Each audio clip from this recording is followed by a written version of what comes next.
South Africa's wine calendar has got some pretty important dates. The dates of key releases, the dates of new vintages coming out, the harvest, the bottling, the celebrations.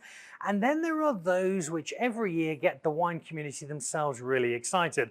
And it's hard to think that there's any bigger than Tim Atkin and his report. Welcome to Dan Really Likes Wine, brought to you by Norman Goodfellows, and welcome to a very, very special occasion, because today I get to sit down with Mr. Atkin himself, should be a professor really, given the wine work he does, to have a look at the 2024 report. It is a magnum opus. It's more than 300 pages, over 2,000 different wines, and all have been appraised with Tim's expert eye, and it is a report that means so much to the South African industry. And so over the course of today, I'm going to chat to Tim in two parts. Firstly, about the report itself, how it's gone, and the impact he feels South African wine has had this year.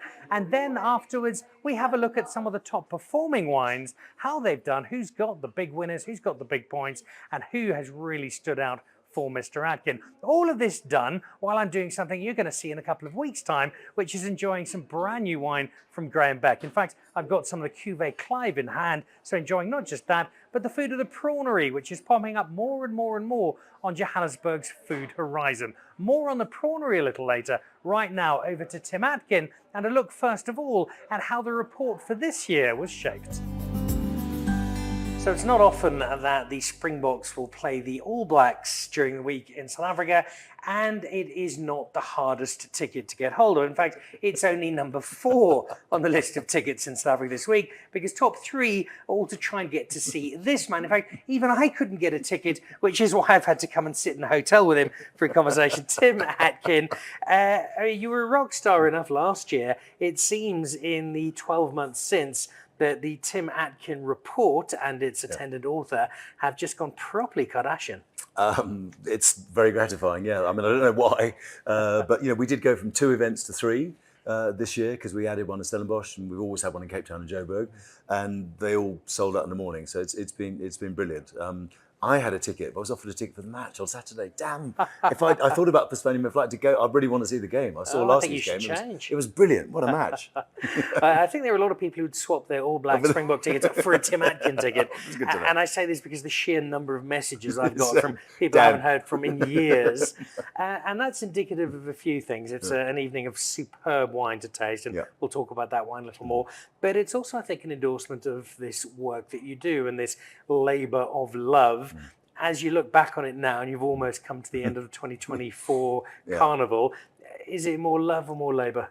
It's a bit of both, really. I mean, I genuinely enjoy it. I really do. I particularly enjoy it when it's finished. When the kind of final full stop has gone on it, or I've made the final alteration to the PDF.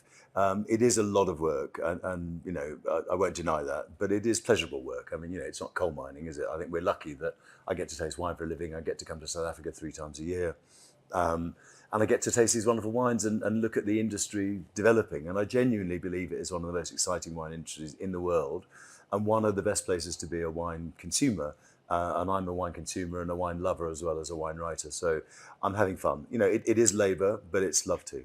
You create a very intimate portrait of the South African wine scene, and you do that by spending so much time on your own. Now, we've done some research. Are there really Atkin triplets? We haven't been able to find anything to back this up. So clearly you are doing this all I'm in bed by 10. The sheer volume to taste all of these wines, to keep your palate relatively fresh through that process, and to collate everything and remember that Columbar you drank 3 weeks ago as you scribble down a note. How tough is that process? It's physically demanding. I won't deny that. And I'm in my 60s now, and so I have to make sure I try very hard to stay in shape. There's a gym in Stellenbosch that I go to, Fit or Damned, and I go there, the 6:15 class, twice a week if I can when I'm in Stellenbosch, to try and keep fit. Lots of water, try and get an early night's sleep, don't eat too much.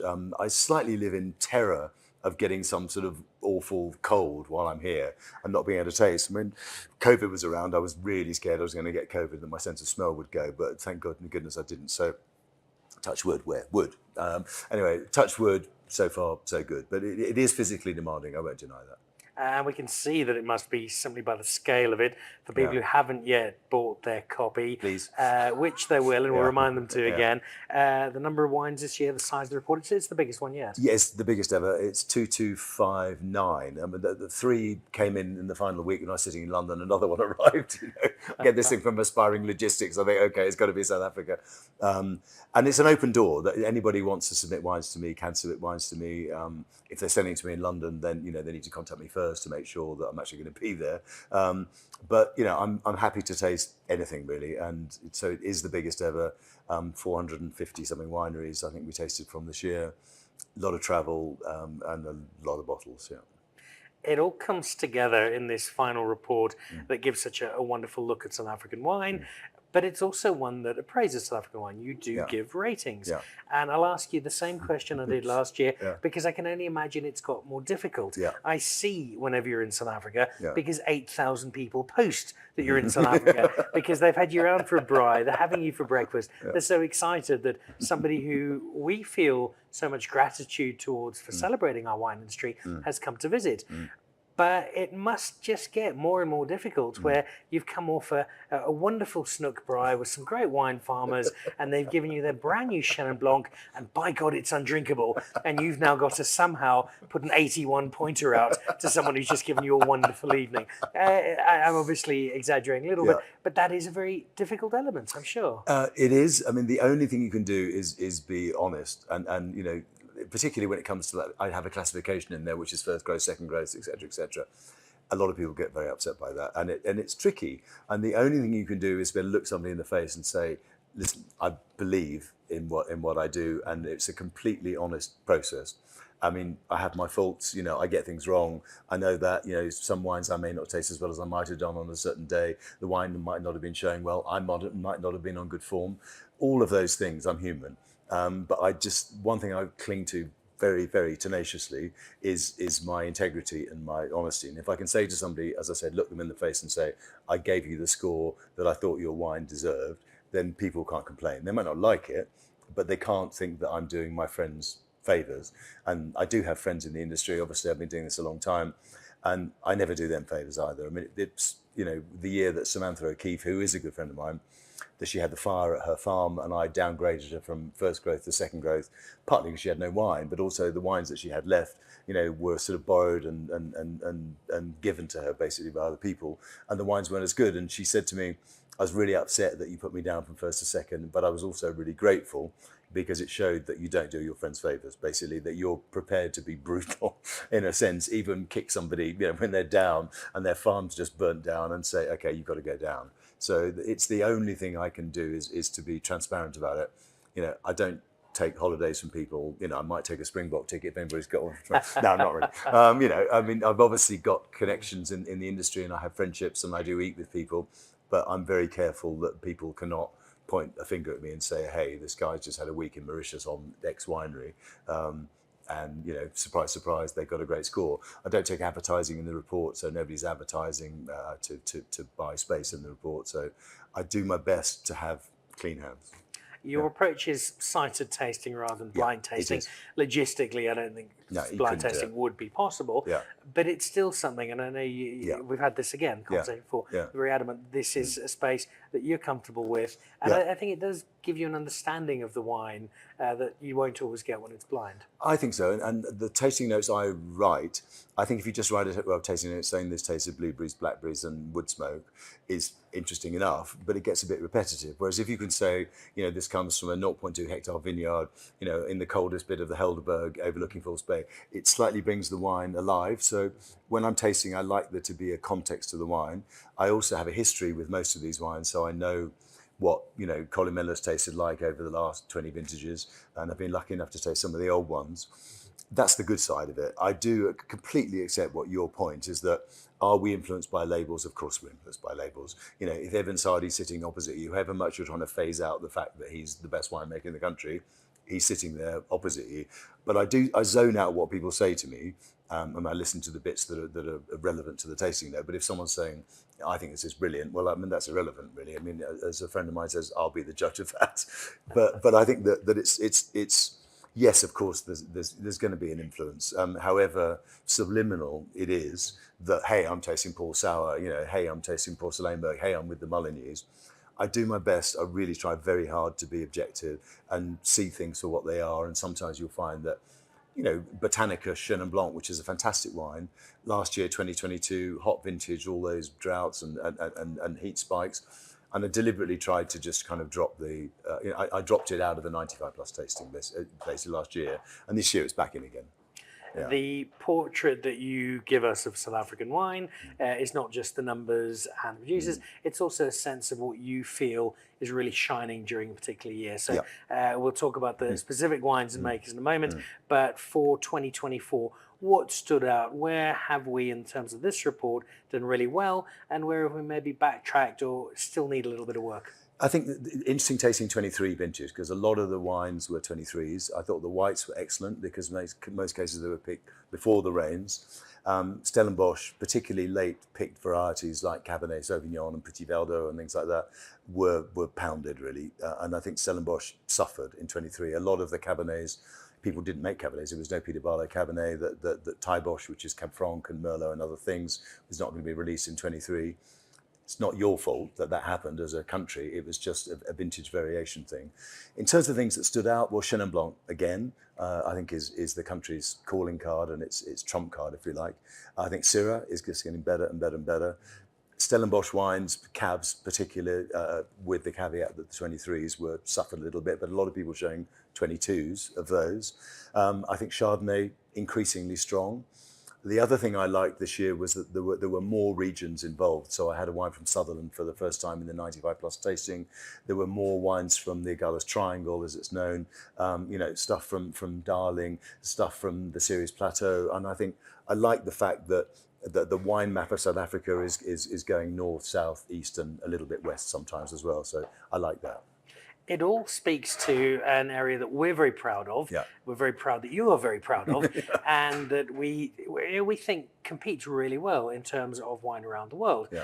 And yet, if I look, I've just come back from 3 weeks in America. Sightings of South African wine were sporadic at best. And while those that I did see, thankfully, were mostly in the slightly more premium space, it was still an unusual sight to see. Yeah. You spend your life traveling. You're in all these different spaces. How good really is our wine compared to the rest of the world? And then how do we get this story out more? How do more people get to discover what we think is something quite magical? I mean, it's two different questions in a sense. I mean, the first one is how good is it?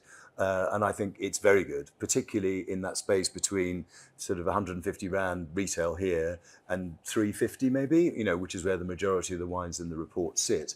I don't think there's a country in the world that can compete with South Africa for diversity and quality in that space. I think the top end is, again, world class. The bottom end is often a bit, hit and miss, but it's usually drinkable. It might be sweetened up, but I think South Africa at the bottom end is certainly better than a lot of places, Italy or Spain or France at the bottom end. How do we get the wine out there? I mean, that's the billion rand question, isn't it? I think the American market is key to this. I really do. America is the biggest market for imported wine in the world. South Africa hasn't cracked it. I think it has the UK, but the UK is a lower priced market, as is the Dutch market, and those are two of the biggest export markets for traditional, historical reasons, really, that we have a connection with the Cape, so do the Dutch. I think those markets slowly, through the on-trade, and sommeliers, falling in love with South African wine writers talking about it, is kind of an independent wine producers, much more than the supermarket space. The supermarket space is still buying mostly, bulk. There are exceptions, the Waitrose of this world, but most people are shipping the stuff in bulk and sticking a supermarket label on it. And I don't think those wines are doing South Africa any favours. As the area under vine comes down, and I think we're going to be at 85,000 hectares before too long, supply and demand are going to come into some sort of equilibrium. And I think at that point, the price has got to go up, right? And I think that's a good thing. And I said this the other day to somebody else, that Argentina, because of inflation in Argentina, was forced to play at a higher price point. And I think it would be a good thing if the average price point for South African wine, which at the moment is the second lowest in the world of the major 11 exporting countries, just ahead of Spain, if it can just move that up, I think then the whole thing floats upwards, really. So it's hard work, you know, and it's what you do, it's what I do, it's what SA Wine, it's what Woza does, it's what importers do, what sommeliers do, it's what winemakers do. It's all of us trying just to get the price up. And it's a bit ironic. You and I are both consumer journalists, and we're saying, "Hey guys, pay more for the wine. You know, please pay more." And in some ways, that's unfair on the consumer because the consumer's getting a great deal. But I do think that for the sustainability of the industry, and for people to invest in good vineyards, in good labour practices, in organic farming, you know, in regenerative farming, in sustainability, all those things that I think the new generation of consumers in their 20s and early 30s really care about much more than we do. You've got to get the price up. Yeah. The wines certainly... Spend more, folks. Spend more. The wines certainly justify that belief. After the break, we'll have a look at which wines really shone, including a 100-pointer and a winemaker of the year who only makes one wine. See you in a moment.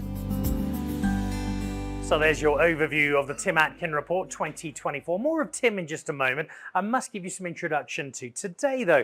Now, yes, it's a Graham Beck day, but there's more of that coming in a couple of weeks' time. Suffice to say, the Cuvée Clive, which was Bubbles of the Year in its 2015 incarnation from Mr. Atkin, is in the 2017 version, drinking just as delightfully and proving once again how well this particular wine does age and giving such credence to the art of giving time to South African Cup Classique. But as I say, more of that coming up in a couple of weeks' time on Dan Really Likes Wine. In terms of the prawery itself, this is the third or fourth time I've been here in the last couple of months, and every single time it's been a delight. A lot of smaller plates, a lot of great attention to detail, a lot of very fresh produce, prawns as you'd expect from the name, but the menu goes far beyond that, and it's definitely one to have a look at. There is also a constant gas fire burning through the middle, a very striking centerpiece to the restaurant, and so the aesthetic is eye-catching, but to be honest, it's the menu that's even more so. And as you can see over my shoulder, a pretty impressive wine list when you're looking at names like Donovan Rowell shining out at you, a wine from people like Gerald Holden and Jasper at Soivert and the Ghost Corner, a really well thought out wine list. And of course, there's a bit of Graham Beck flying around as well. Graham Beck is doing so much for South African wine and has done for so many years. And that segues rather nicely to Tim, who is so good at taking the South African wine story and sending it out to the rest of the world. Now, we know how he set up his report for this year. What of the individuals, the real star turns, the top scorers, the 100-pointer? Well, let's find out from Tim himself. And so back to Tim Atkin, who has just successfully swapped his All Black ticket for 18 tickets to the Tim Atkin tasting. A tasting at which really some of the proper celebrities of South African wine have been in attendance, including somebody who would absolutely loathe me using that term for him, because there is no more media-shy winemaker in this country than Cully from Porselenburg. And it's both a brilliant choice because he is an exceptional winemaker, but also a curious one. And here's somebody who only makes one wine. Yeah. And so you've taken that, and granted it's an extraordinary wine. Yeah. And he does, of course, oversee a lot of the other grapes that go into the broader Buchenholzkloof and other spaces. But why Cully? Why Cully? Before I say why Cully, it was his acceptance speech was 2 words. Well, it was 1 word actually. It was donkey. That was it. But more than most of us would have expected. He did actually give a speech at a lunch the other day where he said, "You know, I've always thought of myself as a farmer, not a winemaker," and Tim has that up. So basically, but I think he's a vigneron, what the French call a vigneron. In other words, he's the guy who grows the grapes. And when I met him at Talbot Mountain Vineyards years ago, he always struck me as somebody who was a farmer, you know, a vigneron, in the sense that he spends time in the vineyards, he really cares about his site. And I think this increasing focus in South Africa on what the French call terroir, in other words, site, vineyard, specific wines, is exemplified by what he does. You know, it's Porselenburg, as you said, it's one wine, it's this incredible site. I mean, Rosa Kruger calls it brutal. And it is brutal, you know, as a place. And yet beauty comes out of this place. And it's partly his farming or the way he grows the grapes, but it's also the wine itself and the way he makes it, which is hands off. But I think he's very modest. You know, he's saying it's not really me, it's the grape, but it's not. It's also him. You know, he knows how to get the best out of those grapes. I really gave it to him for consistency. That I think the last few years, The 18 had 100 points.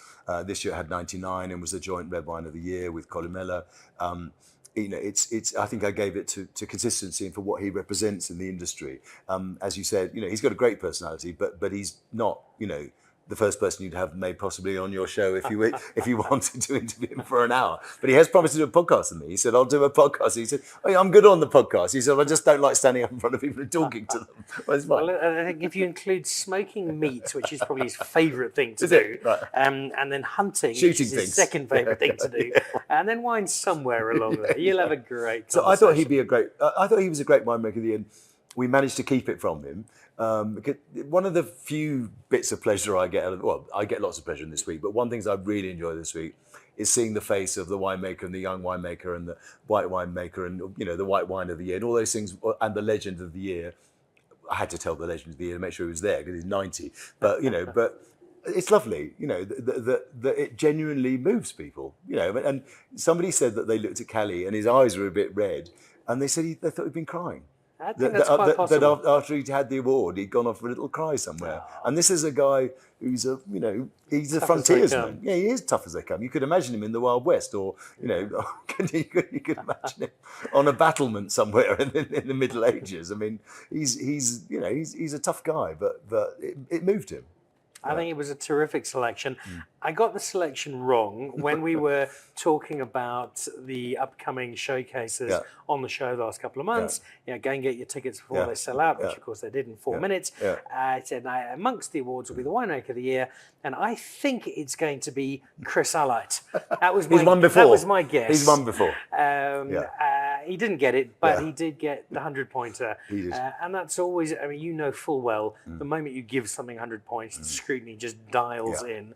And so it's got to be something you absolutely believe in. I don't think anybody would contradict you. The wines that Butch has been making for a while now have been absolutely outstanding.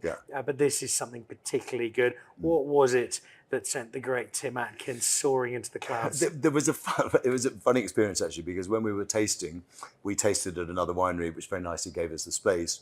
And each day, at the end of the day, we have a wall of fame. So we put the wines up from that day that we retaste the following day to say, were these wines as good as I thought they were? And all his wines were up there. Anyway, and we said to the staff at this place, take any of the wines that we've tasted during the day, because we've done with those, but don't touch these wines on the wall of fame. And when we came in the next morning, they'd all gone, that the wrong message went out. So I had to phone him up and say, Butch, he was on holiday in the Kalahari. I said, Butch, can you organise it so that I can get another set of the wines because I need to retaste them? So I tasted all of his wines twice from 2 different bottlings, as it were, or 2 different bottles. And on a different day, I could have given it to Magnetic North. I could have given it to Hillkrantz, which won, White Wine of the Year last year. And when I gave it to Hillkrantz last year and he got 99 points, he's the only person in the history of this report, probably of wine, who complained to me that the score was too high. He said, I think the score was too high, because what are you going to give me next year? Because I think 23 is better. And I retasted these wines against each other. And I just think that bit of Stellenbosch, the kind of Sinai Hill, which is for a Wraithby, that kind of area, Fir Grove, that little bit by False Bay, is so outstanding for Chenin. I just thought it was partly a decision that I love the wine. It was partly to the farm, which is Rustenhof, the Peter Bradell farm. And it was also, I thought, hey, let's promote Stellenbosch as a source of great Chenin Blanc, that it doesn't have to come from the Paardenberg or the West Coast or Citrusdal Mountain, basically, to be a great Chenin Blanc. I think that Stellenbosch is genuinely a great Stellenbosch area, and he's a brilliant winemaker. But we told him it got 99, so the thing we do is we don't subterfuge. We don't tell people we got 100 points because, A, we don't want it to get out there in the marketplace, and also we want it to be a surprise. So he was listening to this stuff about the 100-point wine, and he thought, who's this? It sounds a bit like me. And then I said, and it's Butch Alheit, and he came up and he went like this to me. He said, you told me we'd only got 99. And I said, no, we were hiding it from you. And he was genuinely, again, pleased, emotional about it. Why wouldn't you be? Rightly so. Yeah. It's the standout wine in terms of numbers, but there were many other wines that were very, very close to it. Let's have a look at some of those. A couple of the other standout whites. Mrs. Kirsten got 99, which is the oldest Chenin Blanc vineyard in South Africa and is an Eben Sadi wine. So, I think all of Eben's wines got 95 plus this year. I think last year all but one did. he's just very, very good at what he does, and he has great vineyards, and he knows how to handle them and vinify them. The other two 99s were Eben Wine, which was Columella, and then Porcelenberg. So those were the top four. Three 99s, one 100, and I think the 98s there were 11 or something like that. And you have to look in the report, folks. I can't remember them all off the top of my head, but there was some really good stuff in there, including Vin de Constance, including Rabelais. Surprisingly for me, including Mirlos Rubicon. That was the best vintage I've ever had of Rubicon. And I say I don't taste blind, but one thing I did do this year was I collected all of the top Stellenbosch Cabernet and Cabernet-based blends and Merlots and Cab Franc-based blends, all the top Bordeaux blends and Cabernet Sauvignons, I should say, and retasted them blind. And there were some surprises in there, actually, because I thought that X would be the standout performer, having tasted it, excited. And the wine that really came up on the inside track was Rubicon. I thought that was the best Rubicon I've ever had, and Rubicon, comparatively speaking, in its peer group, is quite well priced. I think Rubicon's probably 550 or something, is it? Yeah. And there are wines in that peer group that are 2,000 rand. If you look at Villefonte C, or you look at Lawrence Graf Reserve, or you look at Vergelek and V, all those wines, they're north of 2,000 rand, which are punchy prices for South Africa. So I think it really, really good value. So those are the top scorers. If you're hearing a bit of noise in the background, I think there's some Tim Atkin fans who've arrived in the lobby trying to get some tickets for this evening. Tell me quickly about the bubbles. It was Cuvée Clive again. And, yes, it was. And that's one I think just speaks to the consistency of the house of Peter Ferreira. Well, exactly. And it was actually the same vintage of Cuvée Clive, but as Bubbles, Peter Ferreira pointed out to me, the 2018 vintage, it was a new disgorgement. So there was some difference there in a sense. It's just very, very good. And his own wine, modestly called Peter Ferreira, was also in for the first time this year. So there were more bubbles this year, more Cap Classiques than at any point in the history of the report in the 95 plus, podium, on the podium, if you like. So it was great to see so many Cap Classique wines among the winners.